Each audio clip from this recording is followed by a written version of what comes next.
ভাঙোটাৰ নাম হল ভাঙোটা থান। এখানে অবস্থিত আজি প্ৰায় 500 বছৰেৰ অধিক হল। ইয়াত বহুত মৰ্যাদা আছে। কিবা কাম হলে মানুহৰ তাৰ মনোবাঞ্ছা পূৰণ কৰি দিব লাগিব, কিন্তু ভাং একচুৱেলি তেওঁ দিবই লাগিব। বাকী যি কৰে পূজাত আপোনালোকৰ হিন্দু ধৰ্ম মতে দিয়ে, আমাৰ মুছলমানবিলাকে মুছলমান ধৰ্ম মতে দিয়ে। সকলোৱে মিলি জুলি শিৱৰাত্ৰি বা কিবা ডাঙৰ সভা সমিতি পাতিলে ইয়াত সকলো আলোচনা কৰে। আৰু এই মন্দিৰ মন্দিৰ নাই, এখন শিল এটা আছে থান।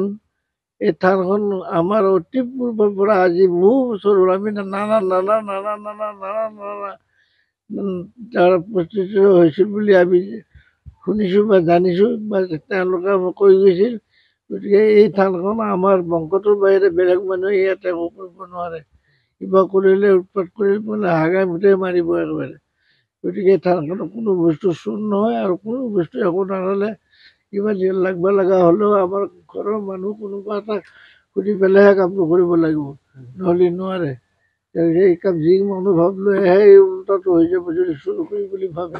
সেই থানখন অকল অসমতে বা আমাৰ ইয়াতে নহয়, ইয়াত দিল্লী, মুম্বাই, কলিকতা, মাদ্ৰাজৰ পৰা মানুহ আহিছে। তেওঁলোকে মোক লগ ধৰিছে, মই তেওঁলোকৰ লগতে কথোপকথন হৈছোঁ। বহুত দূৰৰ মানুহ আহে, আৰু ওচৰৰ মানুহটো কথাই নাই আৰু। গতিকে কালি বা যেতিয়া শিৱৰাত্ৰি হ'ব, অকল আমাৰ অসমৰ মানুহেই নহয়, দিল্লী, মুম্বাই, কলকাতা, মহাৰাষ্ট্ৰ বহুত দূৰৰ পৰা মানুহ আহিছে ইয়াত। আমি প্ৰতি বছৰে আহোঁ। তাৰোপৰি আমি ইয়াতে প্ৰমাণ এটা পাওঁ, কাৰণ খুৰাই মতি খুৰাই যিটো আমাক দিয়ে ধৰক পৰামৰ্শ দিয়ে, সেইমতে আমি চলোঁ। আৰু হিন্দু মুছলিম সকলোৱে ইয়াত আহে কিন্তু, আৰু ইয়াতে প্ৰমাণ এটা পায়, কাৰণ ইয়াতে দিয়া শক্তি আছে। আমি যিটো আগ কৰি দিওঁ সেইটো আমি আজিও প্ৰমাণ পাই আহিছোঁ। সেইবাবে আমি সদায় আহি থাকোঁ। আৰু অসম বুলি নহয়, গোটেই ভাৰতবৰ্ষৰ পৰা মানুহ বহুত ঠাইৰ পৰা আহে ইয়ালৈ।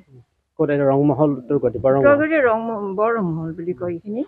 উত্তৰ গুৱাহাটী বৰ ৰংমহলৰ আৰু মতি খুৰাৰ পৰা আমি গোটেইখিনি পৰিচালনা আমাক দিয়ে, আৰু আমাক যি কৰিব দিয়ে। হিন্দু মুছলিম উভয় সম্প্ৰদায় ইয়াত হিন্দু মুছলিম উভয়ে এইখিনিত প্ৰাৰ্থনা কৰে, আৰু দুয়ো সকলোৱে মিলি জুলি আমি ইয়াতে আজি অত বছৰে আমি যিখিনিলৈ পাৰি আছোঁ সেইখিনি কৰি আছোঁ। আৰু শিৱৰাত্ৰি ইয়াত উদযাপন হয়। শিৱৰাত্ৰিটো খুব ধুমধামেৰে হয়। মুছলিমো আহে গধূলি হ'লে, আৰু হিন্দুৱে ধুনীয়াকৈ ভোগ চোগ বিতৰণ কৰে আৰু।